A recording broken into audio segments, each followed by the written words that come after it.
Lonesome Lands podcast, Lonesome Report. We got a big one today. All kinds of stuff to talk about. We're talking about screwworm and the real news, which is a screwworm leak. We're going to talk about the conspiracy or alleged conspiracy to on Robert RFK Jr.'s ranch advisor. I think is what they call him. Really unfortunate deaths in the dairy industry at a dairy farm in Colorado, and a number of other things. This episode is brought to you by Farmland Solutions LLC. You go to farmlandsolutionsllc.com to see what they're all about and who it is. It's Kent Kraft and Rob Woodrow. Rob is a sixth generation farmer, and Kent grew up on his family farm in eastern Iowa. Rob's been on his farm for his family's been on the same farm for 172 years in Illinois, Whoa. where they are farming and have a cow calf herd.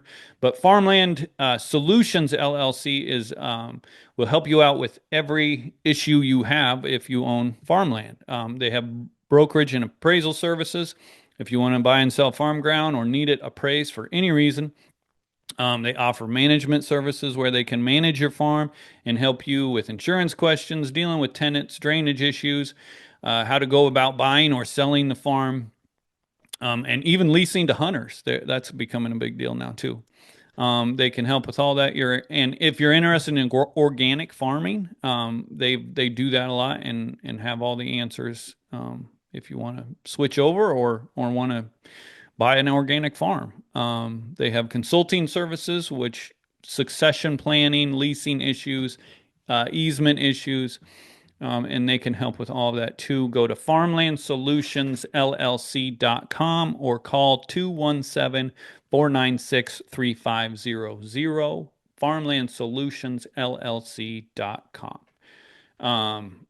And on that note, we talk a lot about family farmers, and Rob's family has been there for six generations. But everybody talks about, um, we're having the largest land transition with this Mhm. generation, generationally switching over, and there's going to be a lot of, there's a lot of guys farming, and the family is, their brothers and sisters might be waiting for the old man to croak so that they can sell out, and guys are going to have to figure out how to buy their land from their siblings or whatever. Succession planning is a big deal, so these guys should have Yeah. all the answers. All right, let's get into it. The screw worm, which we've talked about a number of times or for a few weeks on this show, the screw worm is coming up through Mexico. It's just a larvae that's laid in wounds of livestock mainly, but apparently it got into a human in Guatemala. He flew in. Do you know where he flew into? Nobody knows. Nobody knows where he. And we don't even know the sex of the individual. Okay. Not that that matters in this day and age. From what I understand, the only thing we know is that this individual had been in Guatemala. Guatemala, came to the U.S., ended up Right. in Maryland. They shipped him up to Maryland Hospital hmm where he was treated for screwworm. This was hmm happened on August 4th. This week, a Reuters report came out, talking all about um, kind of, I guess, breaking the news. Yeah. And, there was all these implications about what would happen in the cattle industry. And the real news, I mean, the screwworm deal, it's like, okay, we have screwworm in the US, but it's not, and people are freaking out about that, but it's not like not like they found it in cattle, because if you find it Right. in cattle, it's probably in more cattle. If you find it in a Right. human, the odds are that it's not in more humans and it's not getting transferred to anyone else because it's been contained. And It's not contagious. And right, especially, I mean, it's important to know that this is a human that traveled to or is from Guatemala due to HIPAA laws. We don't know. And so that's important to talk about.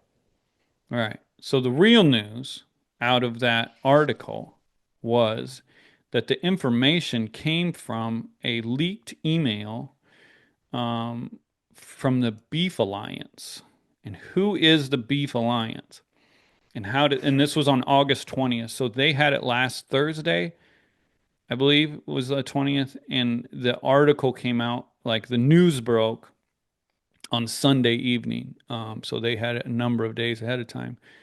And the Beef Alliance are the largest cattle feeders, what we talk about on here all the time, corporate cattle feeders. Adams Land and Cattle, Agra Beef, Beef Northwest feeders, Five Rivers feeders. We talk about them all the time. They're the biggest one in the country. Cactus feeders, this BG, Friona Industries, Lavaca Cattle Company. There's actually nine of them listed on the website. Was Innovative Livestock Services. Bigert Group is the BG. So they're all just big, major corporate cattle feeders that have hundreds of thousands of cattle. It seems like they are a group of cattle feeders, obviously on the corporate side, that created an alliance around the year 2015 to uphold and support whatever agendas that they deem necessary in policy. And they are spread all over from Idaho, Oregon, Washington, Colorado, Nebraska, Kansas, Oklahoma, New Mexico, and Texas seems to be the major players. So obviously, there was a bunch, according to the map on their website, there's a bunch of members right around the Wichita, Kansas, or maybe it was the Dodge City area in central southern Kansas. But there are, I don't know, upwards of over 20 alliance members, is what I discovered. I had never heard of the Beef Alliance um, before that. So that's what I know about that. Yeah, and to me, I mean, that's the headline. The Beef Alliance got this information a number of days before anyone else, I guess. I mean, it was leaked, the information was leaked. It also state vets. And in the Reuters article, it said an executive of the industry group Beef Alliance sent emails last week to about 2 dozen people. So 24 people received these emails from the Beef Alliance in the livestock and beef sectors, informing them that the CDC had confirmed a human case of screwworm in Maryland in a person that had traveled to the U.S. from Guatemala, according to a source who asked not to be identified and who shared the contents of the emails with Reuters. So, and so it went out to state vets. Did I get that? So Beth Thompson, South Dakota state veterinarian, told Reuters on Sunday that she was notified of a human case in Maryland within the last week by a person with direct knowledge of it. So there's people, I guess, finding out about it. But the interesting thing is the Beef Alliance, the biggest cattle, to me, the Beef Alliance, I'm not an antitrust expert, but how come the largest corporations can all form this partnership where they work together? I mean, that seems like an antitrust case, right? I mean, what's the Mm. difference if them and, what if Tyson National, Well, if JBS it's and just a policy-driven group, Cargill? then I mean, there's no conspiracy of antitrust issues if it's just a policy-driven group. I Yeah, mean, you'd have to now, prove that they're working together, like sure, collude. sure, colluding, you'd have to prove that. I mean, and Like if they had information that no one else had and they weren't sharing it, that could infect the entire cattle industry and cattle absolutely. market, and they didn't tell anybody, was that colluding?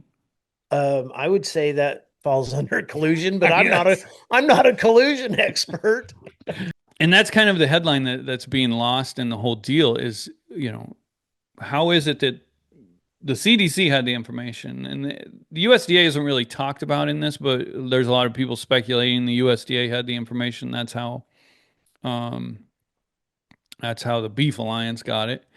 And, we've talked about on here this Justin Ransom, who is FSIS, Food Safety Mhm. Inspection Services. He's the administrator for the USDA's Food Safety Correct. Inspection Services. He was also the Tyson Foods Sustainability Officer, the ESG guy for Tyson Foods. He came out with this Climate Smart Beef program for Tyson Foods a few years ago. Their number one partner was Adams Land and Cattle. Right. Adams Land and Cattle, member of the Beef Alliance. So when Uh, you have these relationships that tie directly to these corporate agriculture, are you suggesting there's a interwoven diabolical web?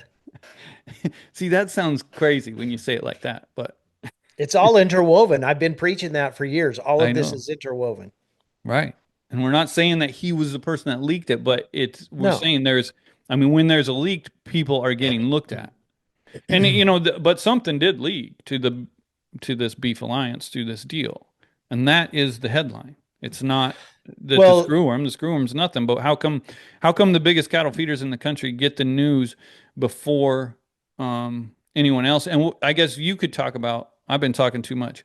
You could talk no, about you're good. how you can do that, what that impacts the market and how the market can be impacted. Well, the way I understand what may have happened here is that if the CDC finds this New World screwworm case, then they have to notify the proper authorities in the state health department, and then they have to advise or notify the state veterinarians. And I assume that's across the nation. So that's number one. That I According to the article, this goes clear back to August 4th, I think, Yeah. which Well, is a that was long when the person was like diagnosed, I guess. On the right, first, yeah. right. So then if they withheld information, who knows how long, and this thing comes out on Sunday, right? This article comes out on Sunday that they've had all of this New World screwworm and that maybe things weren't disclosed, according to Progressive Farmers article today, um, who they both had um, quotes both from NCBA's NCBA and RCAF USA. Um, what the implications of withholding information about something that could affect the market is high. And so if this got leaked to whoever it was leaked to, and the information only went to certain companies or individuals that have a stake, or what we would call stakeholders, everybody likes to call them stakeholders in the marketing system, and they're the only ones that know about it, then they can position themselves financially, go long or short, whichever they decide to do, which gives them an upfront advantage before everybody else has the same opportunity. And that's really what's illegal here. Or yeah, that would be illegal. That I don't know If they what you did that. if they did that. But it Now, also would be illegal just to like leak that information, right?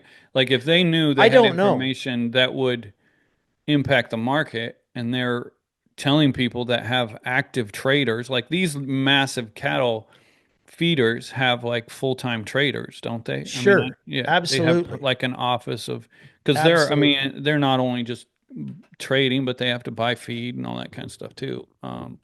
So that the price of any of the commodities that they consume impacts them.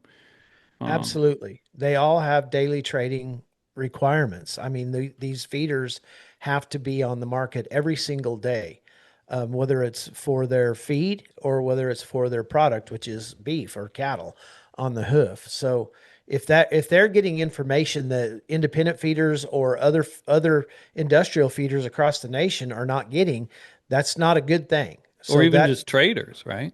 yeah, absolutely. That information is privy to a select few, and that's a no-no. That's a no-no, Right. right? Yeah. Because it creates an unlevel or uneven playing field, and that's a problem in our industry. That's part of what we've been fighting all along is an uneven playing field, right? This corporate takeover of the agriculture industry, and so to have, you know, a leak benefit a group, which would be this beef alliance, I guess, in a way that it doesn't benefit regular people, that's not transparent, number one, and it's not certainly not an even playing field. Yeah. And like, I mean, I asked you on Sunday when the article come out, I'm like, okay, what's the market going to do? And you told me, you said it's going to drop right away and then it'll come back because it's still strong and kind of based on fundamental things going on. And that's And that's what it exactly did. what happened. Yeah. I mean, went And so if down. you know what the market's going to do because this news come out, which you pretty much Correct. did, but they knew it Well, and Thursday. and there's another issue that kind of melts into this is if they knew ahead of time from August 4th to say Thursday, and Friday we have the cattle on feed report, and they have privileged information to set themselves up in a certain way, then what it, we don't okay, the cattle on feed report's going to be bullish right now because the fundamentals, right? I mean, we just know that it's a strong market. It's a bull's market, right? But they ran it up last week at the beginning of the week. And then if these people knew and they were able to get a short position, knowing that this news was going to break on Sunday, then on Monday they make money on their short positions, and then because of the strong bull market, it can just go right back up. And that's exactly what it did. I mean, it closed really back even with where it started yesterday, and it's up big today. But the cash cattle were not. I mean, I've heard in places the cash cattle yesterday were $10 lower, and maybe in North Texas, but all through the Central Plains and in the Southeast, it was 10 to 20 higher. So the cash market was not affected by this news. It was just a position on the board. Do you understand what I'm saying? That allowed them to make money because at these prices, Jim, if let's just take for example, uh, September feeders, right? That's my my month. Um, let's take those, and it goes down $4. Well, $4 is a massive amount per contract. It's for $2,000 per contract. It's $500 for every move. So if you have, some of these feeders have hundreds and hundreds of contracts.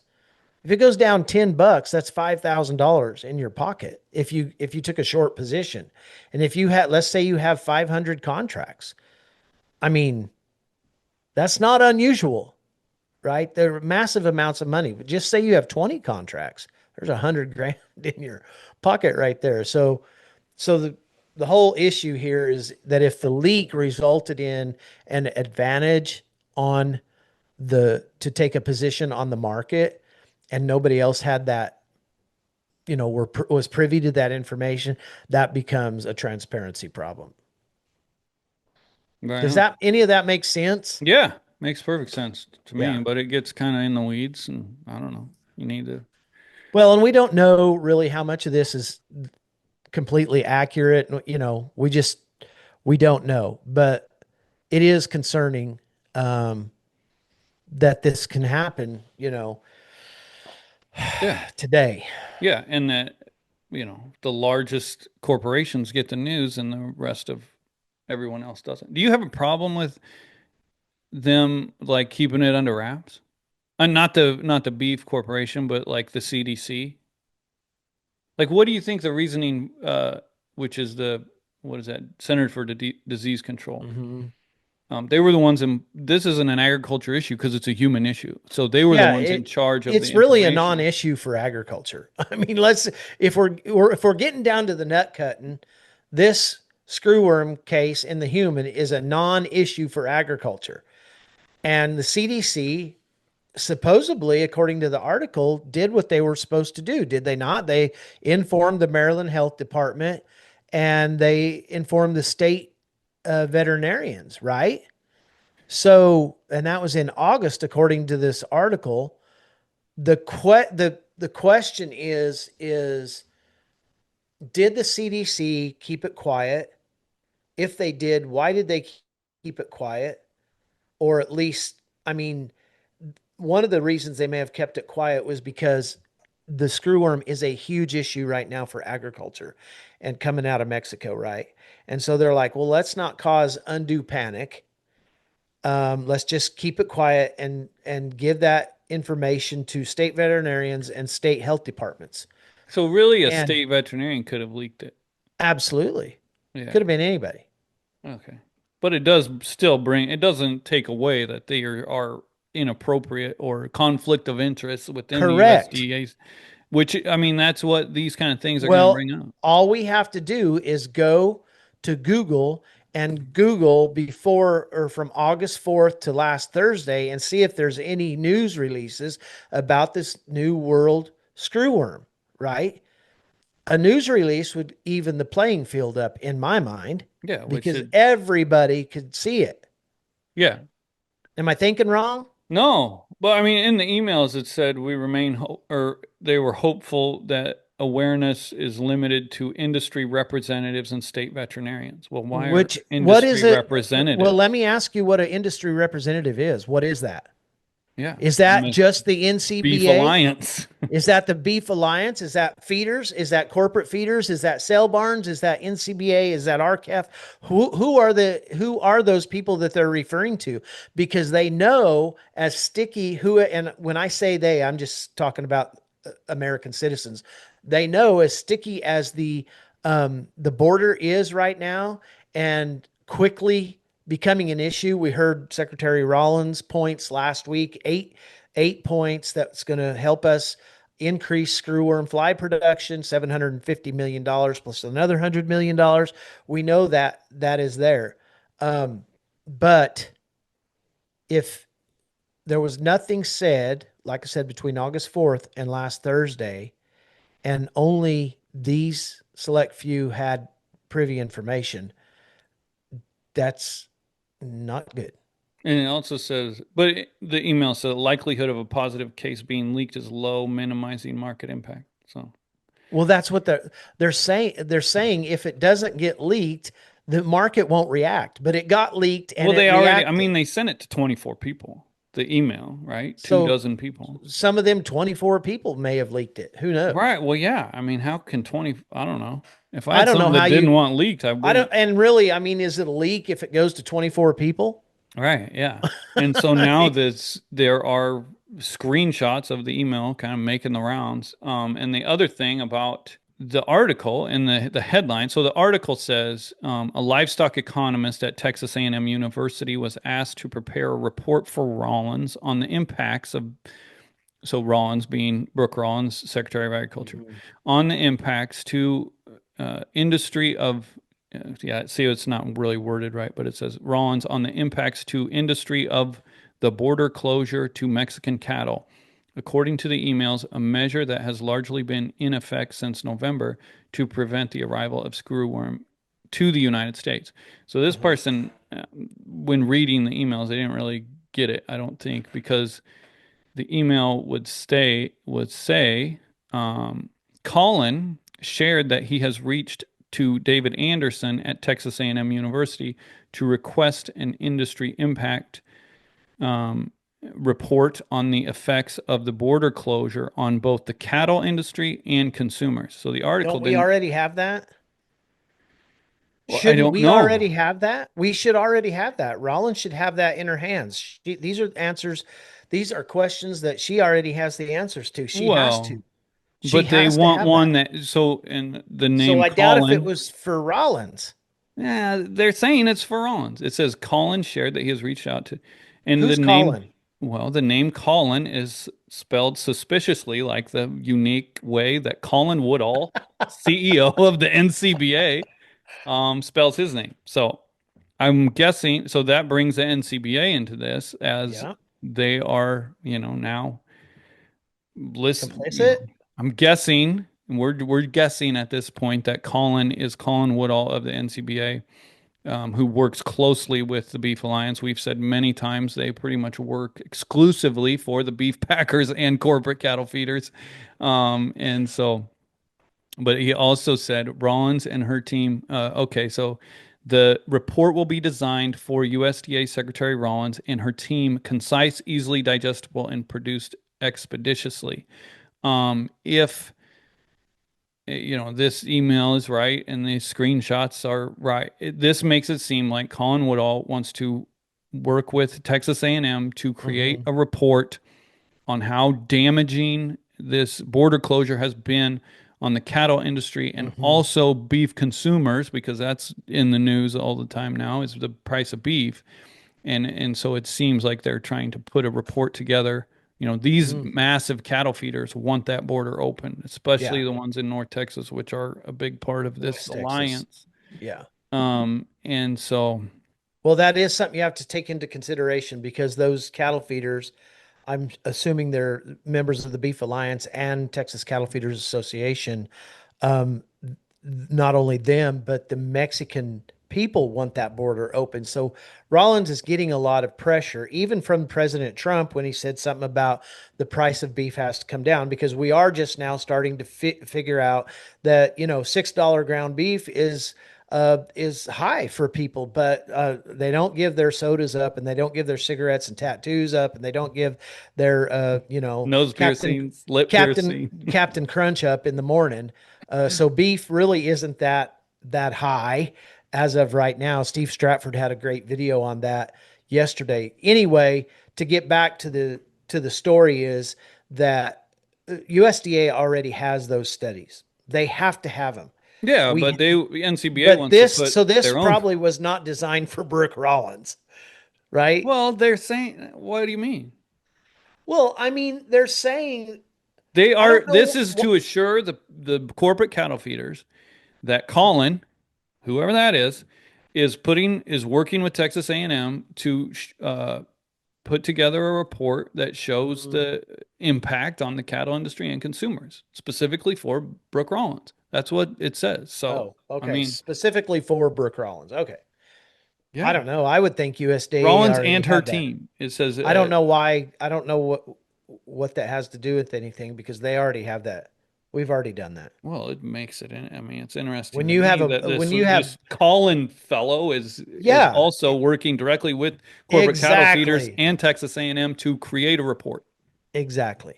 and That's the and whole their point. and the Beef Alliance is rest assured.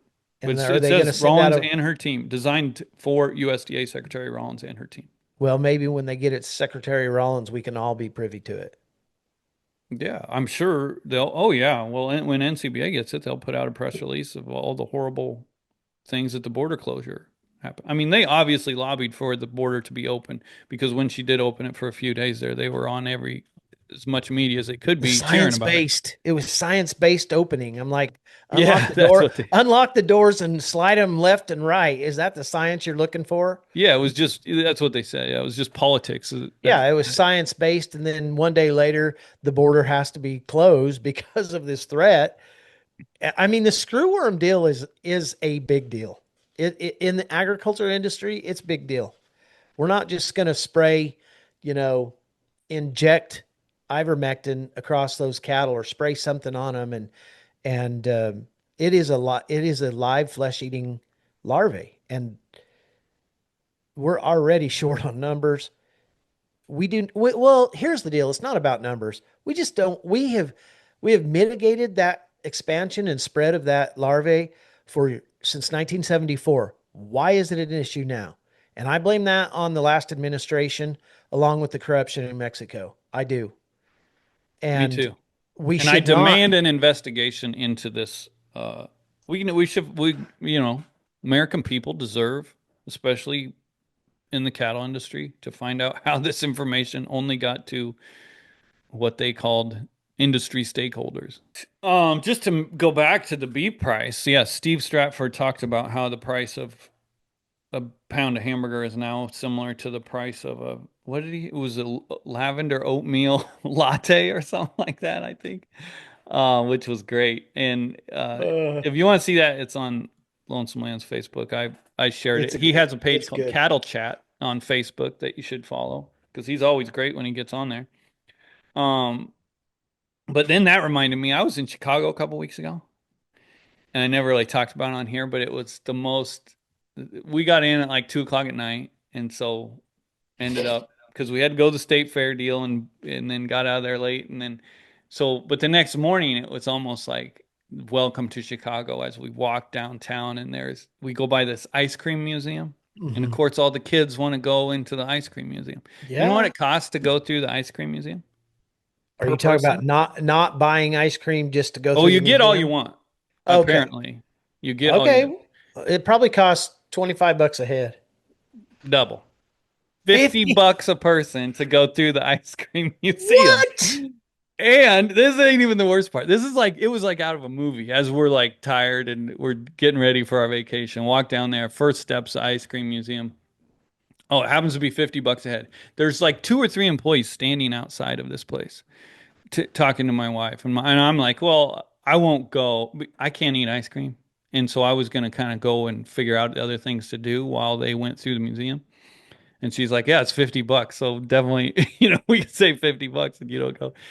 But then she's like, "And we have to get online to buy our tickets." Oh gosh. So she has to get on her phone. She's standing in front of three employees of this place.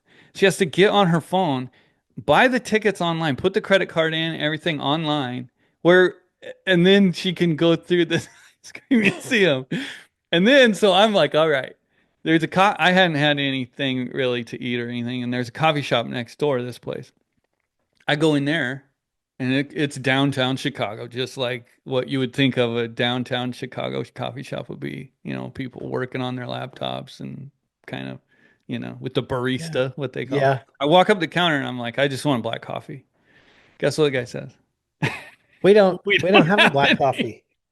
And when he looked at me, I could tell. Because I didn't have my cowboy hat on, but it's pretty obvious that I'm not from downtown Chicago. And I just looking at him like, he's like, we can have some ready in 3 minutes. And Well, and I don't they went, make their coffee, their fancy drinks what out of he said coffee? was, we only have pour Oh, overs right now. I have no idea what that is because I've never I've drank never. anything but black coffee. And so I'm like, whatever. And I walked out and I looked around. There wasn't any other coffee shops around. So I looked at the map and planned out the day. But I mean, it's kind of like, I don't know. I think it was way, I don't know how much it was to go in. They have this art museum that has like, American Gothic, which is the Grant Wood, the pitchfork, Hmm. standing in Hmm. front of the the most famous, some of the most famous paintings in the world. They didn't have much they had a couple Remingtons, no Charlie Russells that I saw. So I don't know how much of an art museum it is, but Wow. anyway, it was cheaper to go through there and see the most famous paintings in the world than it was to go through the ice cream museum. They know whining kids Yeah, are the key to making you go exactly. do They know stuff. that mom and dad aren't going to say no. I guess my question to you is how much ice cream did Ada have? I didn't go. I wasn't in there. And why can't you eat ice cream? Does it hurt your teeth? I don't know.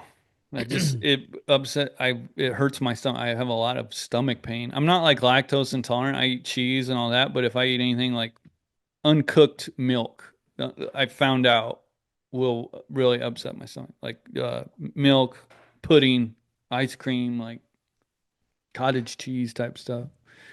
That Actually, I don't sounds even know pretty about much cottage cheese. lactose intolerant. Well, lactose intolerant people, like, I think they get really sick. I'm just have a lot of stomach pain. Wow, And no wonder you're. I can eat cheese and anything like with cooked cheese. I can eat pizza. I can eat, That's crazy. yeah, it's No weird. wonder you're so skinny. Anyway, everything costs. And then, so yeah, then we went through a full weekend of pain and pain and pain. Everybody wants a tip on everything. Oh yeah.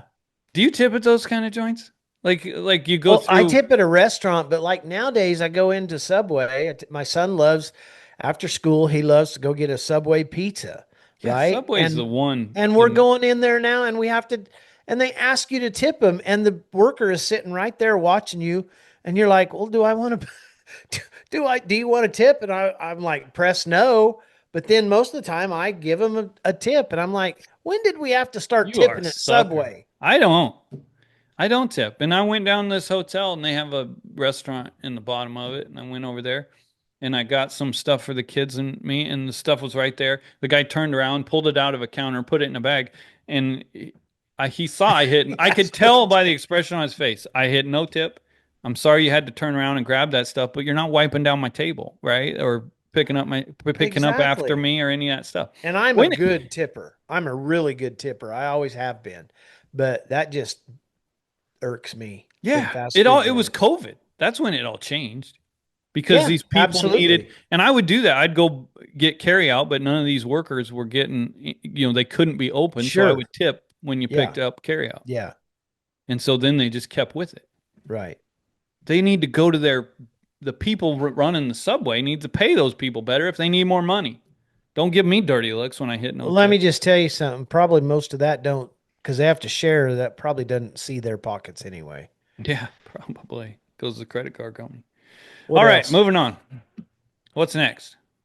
Well, a tragedy out of Keensburg, Colorado, right? Prospect Valley Dairy LLC, um, which is owned by a company in Bakersfield, California, uh, had a tragedy last week where six men were killed from fumes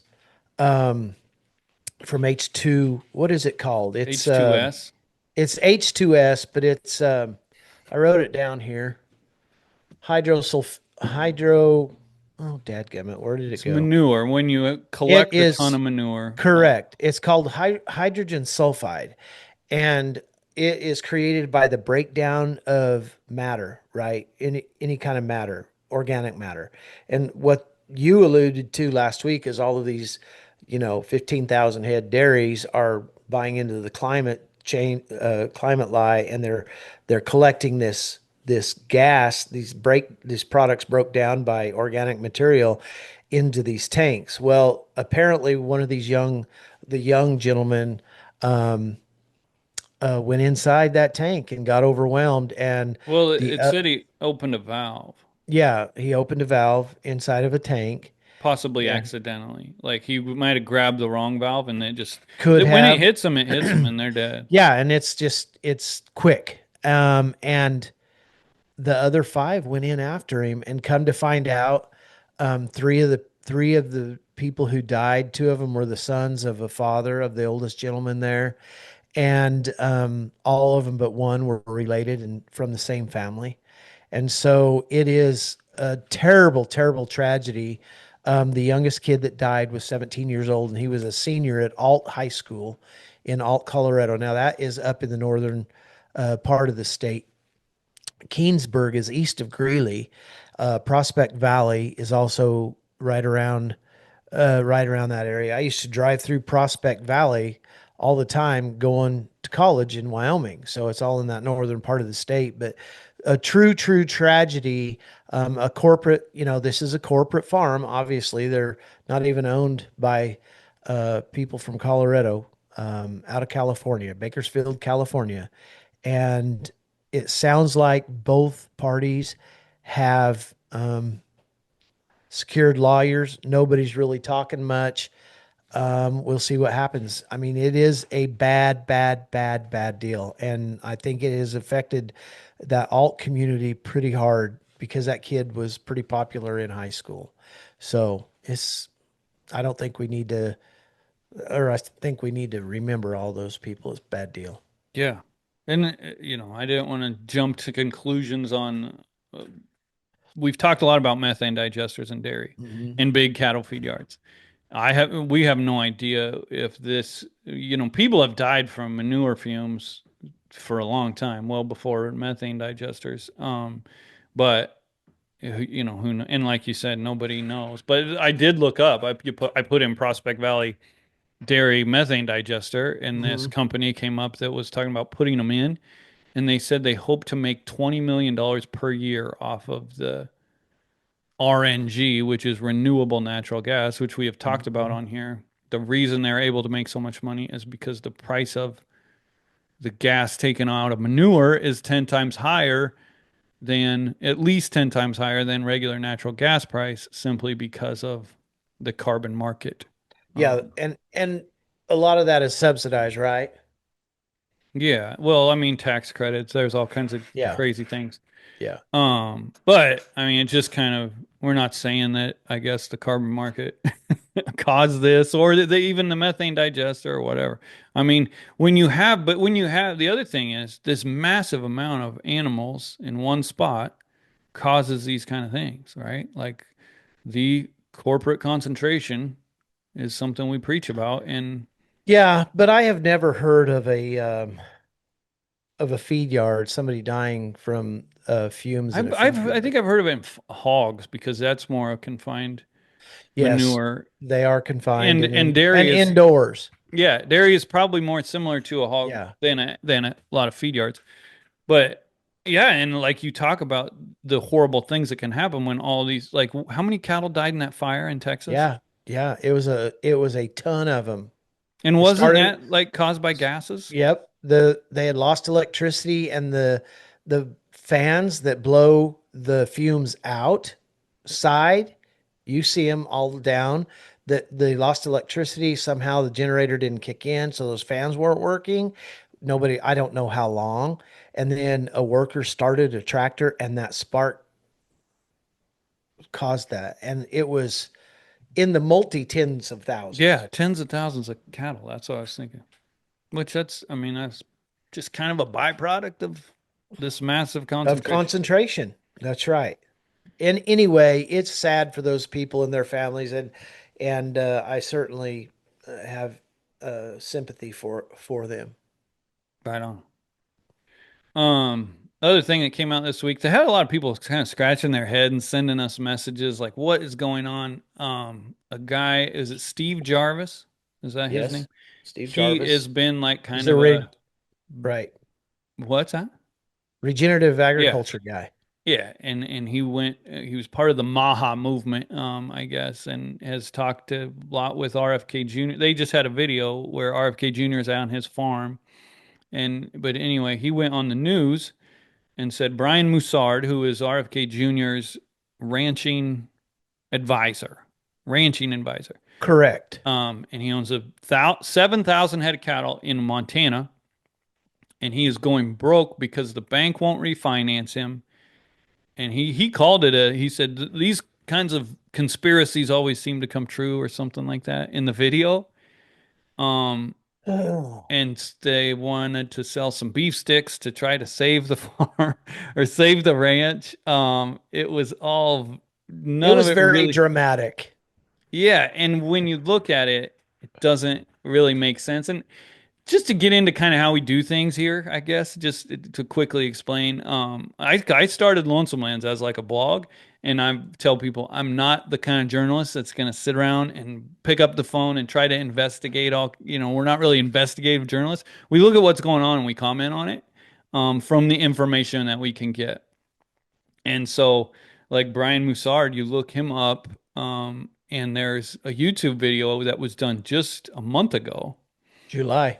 Yeah, in his sale barn, I believe he owns the sale barn in Dillon, Montana, where he talks about the ranch that he runs. A lot of cattle on. He sells a lot of bulls, apparently, Angus bulls. And then he also has a feed yard. He And he has a sale sells. barn.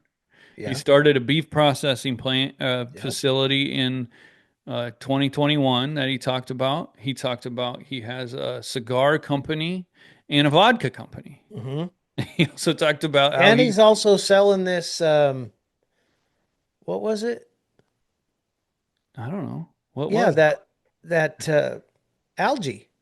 Oh, yeah. Well, I don't know if he was involved with that company, but he was definitely like a paid spokesman, I would Well, he assume. said, contact me if you're interested. Oh, okay. Maybe he's like a rep or something. Yeah. Maybe. So, which is an algae fertilizer, which big part of the podcast was kind of an advertisement for that. But when you, I mean, and then he talked on the podcast. He said, I think it was like 2002. He said he went to FSA, they wouldn't loan him money, and he went to five other banks and they wouldn't loan him money.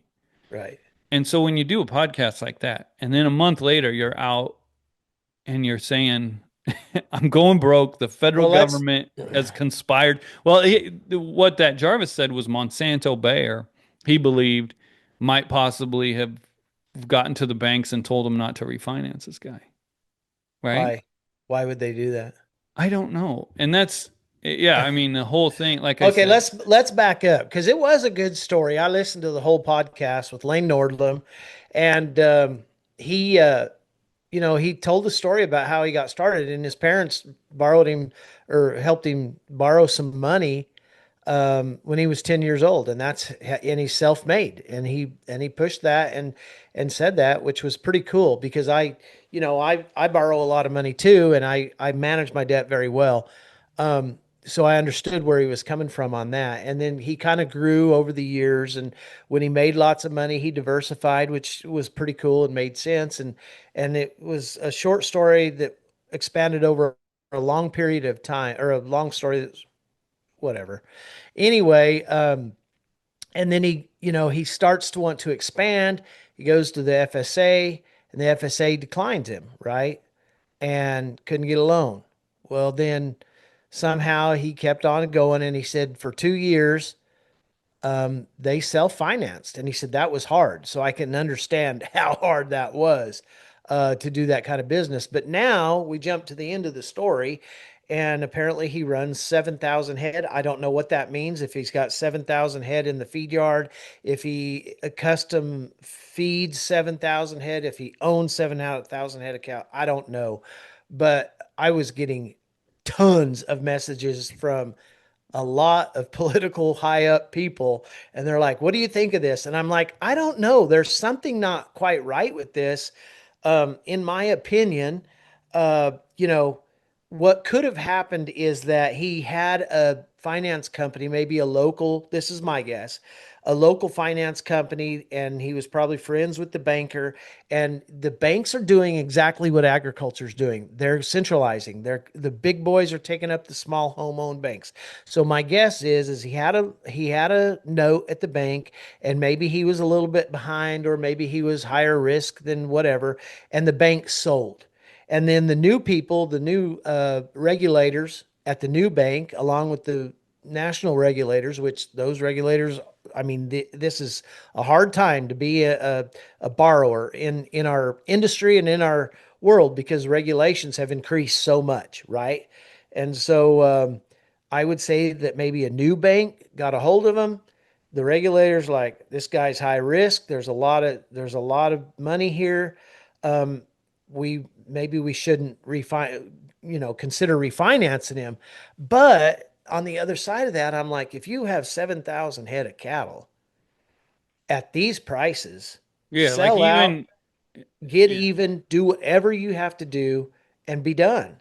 because 7,000 head of cattle, if you consider like what would be a conservative estimate, like 20, Well, a conservative estimate right now would be $16 million up to $30 million right, deal. which is like 2,500 to Yeah, $3,000 yeah. a head. So you'd have at least 16 That's million if you liquidate. massive amounts of money, Yeah. right? So if they're not refinancing him, we're talking multi millions of dollars But to go back, to for be something. clear, we don't know what 7,000 head means. If he does have a Correct. feed yard, Yeah. maybe they're He could be custom not grazing them. Who his. knows? Yeah. Right. And all, but yeah, but when you go on and you kind of try to create this fundraiser for this guy who has all, this kind of almost empire in Montana, and Mm-hmm. you know how much land is Right. worth and every other thing, um, it just raised a lot of questions. And so people were asking Well, it raised a questions lot of and questions for a lot of people. yeah. And then, I mean, here's the deal. I applaud those people wanting to help him. By the way, I need to buy this ranch, so I could use some help too.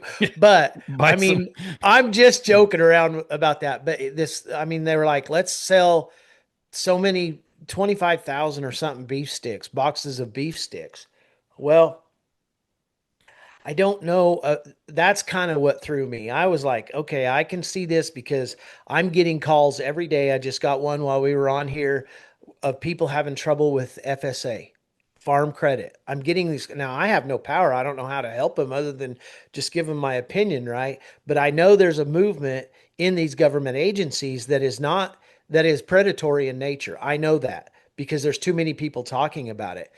But they lost me at, let's sell 25,000 boxes of beef sticks in a GoFundMe type of situation to, I don't know, make him whole. I'm not whole. I'd love to Yeah. have somebody send me, $5.6 million is what I need today, right?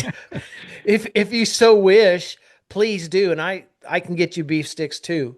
I don't know. Uh, It was just a weird deal. but And I'm yeah, not, to go back to the conspiracy you know, theory, his messaging in that podcast also, and his messaging the whole time has been talking about the benefits of saturated fat and how Right. saturated fat has been demonized by the big ag and And he's USDA. right.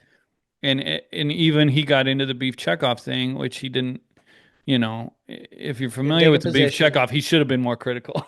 But He but didn't he take a wasn't. position. Yeah, He yeah. didn't take, And he but has he is 100% right about the saturated fat. He right, is spot on.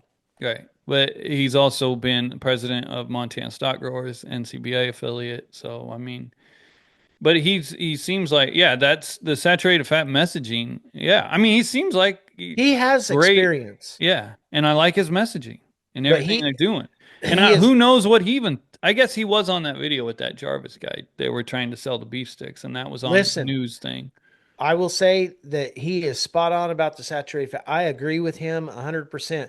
And he said in that video, he's like, if you don't, if you don't understand that the saturated fat issue, when the USDA said get the saturated fat out of your diets, was the cornerstone of the problem of centralization and the food industry in the United States.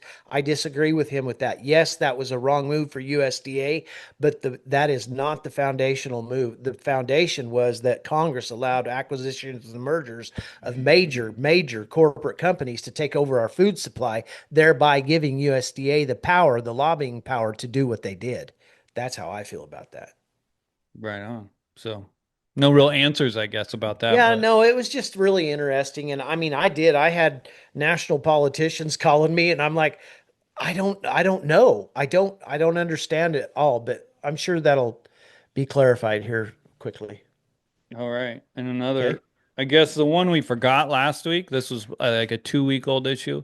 Uh-huh. Lavoy Finicum, Mm-hmm. who was shot and killed by FBI agents in what year?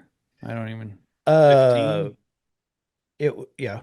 around Let me look. Yeah, 2015. it was 15, in fact. Um, the agents that were part of that, I guess maybe you understand it better, but they were given an award by Cash Patel, which caused Very quietly given an award by the FBI.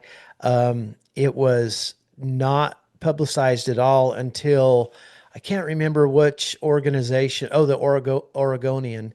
Um, actually saw this picture of this Agent Astorita getting this award with Cash Patel, and it raised eyebrows and flags. And the FBI will not talk about it at all. They say it's an internal issue. If you remember that Lavoy Finicum became the kind of the face of the Malheur Wildlife Refuge standoff back in 2015.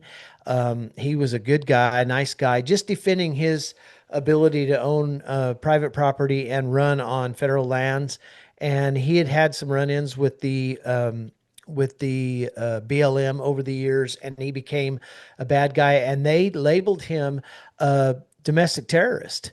And the if you'll remember, the Malheur Wildlife Refuge issue was over the Hammonds being put in prison for building a backfire in California on their ranch to protect their homestead, which got on to like 10, a very small number of acres of BLM. But the BLM was on fire, so they were going to set the backfire. Well, they were sentenced to 5 years in prison by being prosecuted by the BLM or the federal government for doing that. And they did go to prison. And then Trump in his first administration, uh, he let him out, right? What do you call that? pardoned. He pardoned him. And so then after Trump left, then they put him back in, right? And that's what created the Malheur National Wildlife Refuge standoff, which Lavoy was kind of the face of. And so it's an odd situation here where these these people they killed Lavoy. Um, they thought he had a gun. Lavoy was on his way to the refuge for a meeting. The FBI had a stop. They stopped him, and they believed that Lavoy had a gun. He got out of the pickup, Well, and that's what this, they say. There's a lot of well, just let me go on. And so this Astorita fired upon Lavoy. Lavoy the answers to whether Lavoie had a weapon are still they're still unanswered. The FBI will not talk about it. But the casings that were found at the uh, incident scene traced back to the federal government. I thought there was no. I thought they cleaned the whole thing up. I They thought so. did. They Yeah. did. The casings that they found were tested later down the road, and Okay. they were traced back to the federal government, uh, a gun from the federal government.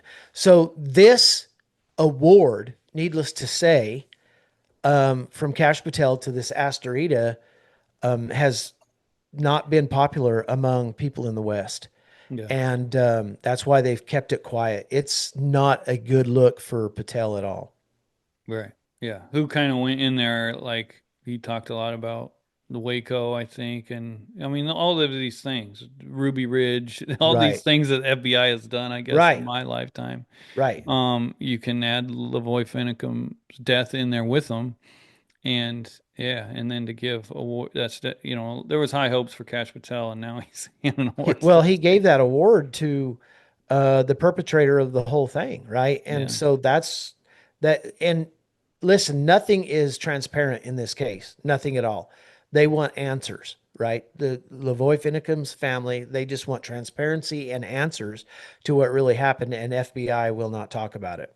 So they're facing a lot of criticism over that, and rightfully so. Yeah. Do you know Randy Weaver of Ruby Ridge is from my hometown? No, Yeah. Actually, he's I, from Lyman. Our address is Griswold. Lyman is a little spot in the road. Lyman, Iowa. I There's a bunch don't of Weavers. remember. I went to high school with some of his relatives. I really don't remember that case very much. The one in, well, Idaho? yeah, okay, Idaho. Yeah, Yeah. They yeah, murdered his wife correct. And and his son dogs. and his And his son. right. It started with his son was, I What don't was know. the We case don't, there, Jim? they entrapped him by, they tried to get him to be like FBI agent tried to get him to be part of like this neo-Nazi group. This is all from memory, so it might not, Okay. you might want to double check. But Okay. and he wouldn't do it, but then one of like the neo-Nazis, and he was like a kind of a prepper type guy, Right. outdoorsman, off the grid, living Sure. in the mountains of Idaho. And then this FBI guy paid him to saw off a shotgun, I believe. And so they tried to get him to do something illegal. He did it, allegedly, I guess. I'm not sure of all the details, but and then so then they show, it was like SWAT team shows up with guns on his property. His son was out hunting, I believe, and saw people with guns coming toward the property. I don't know if he fired or who fired or however it worked out, but the FBI saw a kid with a gun, apparently, thought it was a threat, and they shot and killed him. Then Weaver and the rest of the family like holed up into the house because there's a group of people attacking the property. He had no idea what it was about. They shot his wife and killed her through the window. I Oh think my she was holding a lands. baby at the time. I don't know if it hit the baby or not.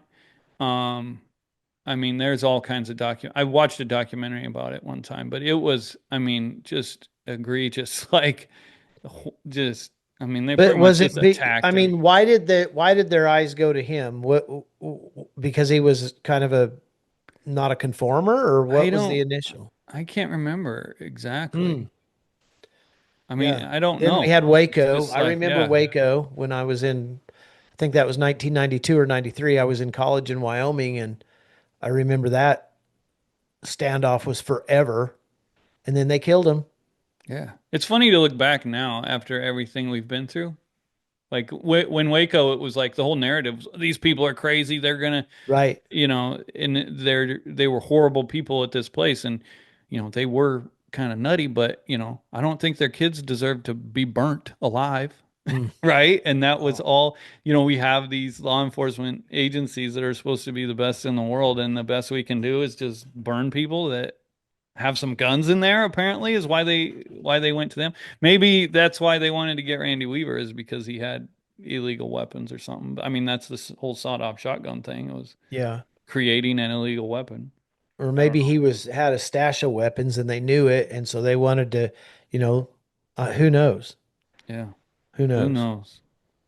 We weren't planning Interesting. on going down the Randy Yeah, Weaver I didn't want to go. Waco. Well, I didn't mean to do that, but it is, these are interesting stories that are also related. Right. But they don't have anything to do with DEI, DEI. Why diversity, equity, Yeah, inclusion, I know what it is. Oh, like Cracker Barrel. like Cracker Barrel. On a lighter note, what Uh, a transition.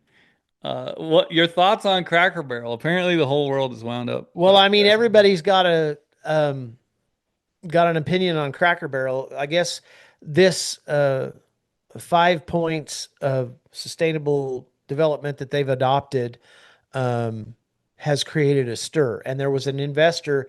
So if you don't know, BlackRock and Vanguard are the major investors in Cracker Barrel. And there's also an investor by the name of Big that is out of San Antonio. And I think he's an Iranian. He's an Iranian immigrant that came to the United States a long, long time ago. And as over the years, Cracker Barrel has been through a lot of lawsuits claiming, um, racism and not hiring the right people and all this stuff, which is really a non-issue now because everybody loves to go in Cracker Barrel and reminisce about the past and see how they used to do and eat really good old-fashioned food. Well, this as they started adopting this policy um, years ago. This has been years ago. This big guy, this guy's name is Big, is an investor. He kept telling him, "You guys are going down the wrong path. You're going down the wrong path."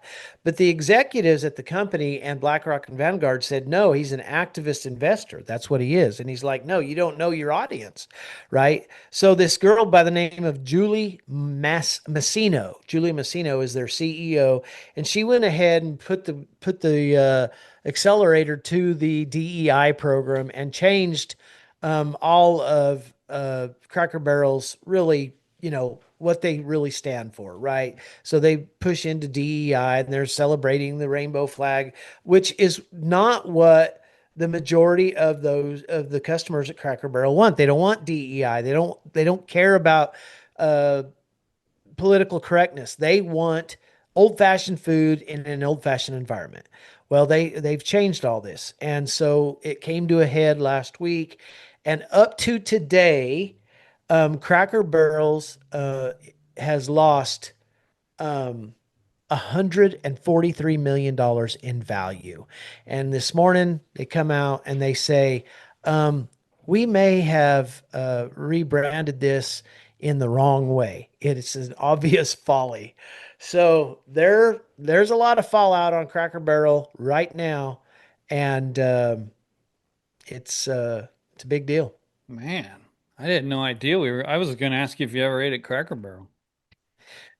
I ate at Cracker Barrel a couple of weeks ago in Amarillo, and I love that I place. think I've I only love ate there going there. once. What do you get at Cracker Barrel? You get all, I was there for breakfast one time. Like, yeah.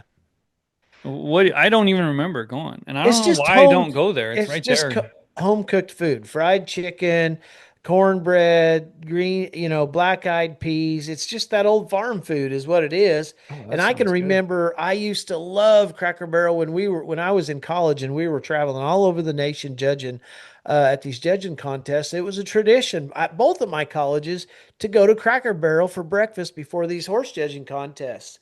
And we didn't have them out west. This was something only in the Oh, okay. east. And so when they started coming out west, which by the way, Cracker Barrel started in 1977. So when we got them in Amarillo, we have one in Pueblo, Colorado Springs. It was a big deal for us and we loved it. And I still like the food, or I like the atmosphere. The food pretty much has gone downhill. It's not good food at all anymore. I mean, my mama can make it way better. Heck, I can make it way better than they can. But anyway, this woke CEO by the name of Julie Massino, she decided to change it all up, and she lost them 100 and up to today $143 million. That's as of this morning in their value. Just by taking that old fell off the logo. What else did she do? Oh, they went in and they remodeled all of it. They Oh, okay. painted. So it They was a full painted. remodel. Yeah, they Was that painted the. real? Was that fell on the logo? Was he a real guy? Yeah, they had a picture of him. Yesterday I seen a picture of him. He was an old farmer guy. Hmm. So he was just a he didn't have anything to do with the restaurant. He was just it's not like Colonel Sanders or something. Yeah, He was not just like Colonel Sanders, but I'll tell you, this is one case where the customer votes with their dollar, right? That's what happened. right on. Well, I don't know much about Cracker Barrel. I'm glad you know everything about I don't know everything about him, but I do. I do love. I used to love that, just the feeling of going to Cracker Barrel. them. I know when I did eat there, they had a big old fire and it was cold Yes, out. Yeah, a and big old big fire in the front. checkerboards, and you can sit on the front porch in the rocking chair. You can't Yeah. do that anymore. They get the Uh, rocking chairs off the front porch. that's what I heard they were going to do that, but Holy when I went cow. by No the one wonder in which people are mad. we actually have one in Wichita Falls here, and uh, last time I was in there, which was I don't know, it's been probably 6 months ago, nothing had changed Hmm. except the Well, food got worse. well, yeah, didn't they just change it all like last week? I mean, there's been Well, no, nothing on the it's kind of been gradual, but they ended up, finalizing the DEI last week. So well, buy beef at the grocery store and cook it at home, right? there you Like go. Shad's or Steve Stratford's talking about. Way cheaper than getting you can buy a pound of hamburger for what you can buy a quarter pounder at McDonald's. Literally, I mean, it costs minimum of $20 a person to go eat lunch out every day. That's it, minimum. You're $20 a gonna, person if you go to Culver's, which is where the only fast food I really go to anymore.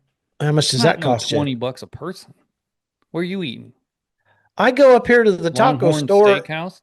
No, I go up here to the taco. You can't buy anything, an iced tea for $20 at Longhorn Steakhouse. That is untrue. Well, They I'm will just sue us telling for you, defamation or whatever. uh, Thea and I eat out way too much. But you can go up to the taco store here in town and buy when I go in there, I always get a taco salad and an unsweet tea. And that taco salad and an unsweet tea is $16. And by the time you leave a tip, it's $20 bill. You are getting ripped off. You're buying $20 salads and tea. It's a big salad. I don't care. You could give me all You're the lettuce right. in the world. I wouldn't pay No, 20 you're bucks right. for it. That's what I'm saying. You're exactly right. Steve is right. You're right. I agree. And you're an idiot for buying I that. am. I am an idiot. And Go home and make a hamburger. they just had a deal I watched on TikTok last night about the five most expensive steakhouses in um, Fort Worth, and the the one I like the most is Eddie V's. Costs $100 a plate, and then you have uh, oh Have I you been can't to them think. all? I've been to three of the five, Oh my but God. the most expensive one, $200 a plate. Yeah. That's what I'd have guessed, I guess. But I mean, it depends on what you get, right? Is that the cheapest plate they sell? Or that's Yeah, the I was gonna say median? I don't really know. Like That's the if you average? go to Eddie V's, which I love Eddie V's, and you buy a steak, you can buy just the steak, but then you have to buy your sides as well, right? They cost something. They kind of come family style. Well, if you're paying 20 bucks for a salad, 200 bucks for a steak sounds cheap.